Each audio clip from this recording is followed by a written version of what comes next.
Hi, my name is Lily. Let me share the latest SecureTransport features and improvements with you.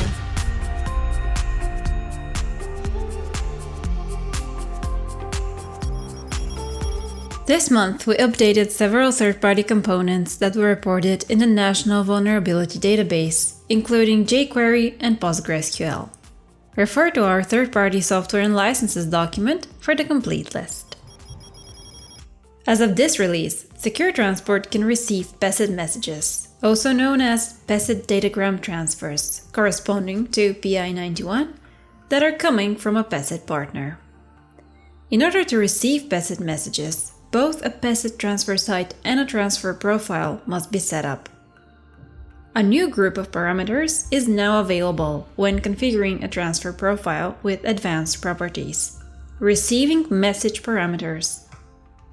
You can choose between two options: receive PESIT messages without triggering further processing, or use the arrival of a PESIT message to trigger an advanced routing flow. PESIT messages are not stored as physical files on the file system. However, they are visible on the file tracking page, and their content is displayed in the status details box. For more details and configuration instructions, refer to the PESIT message transfer section in the Administrator Guide.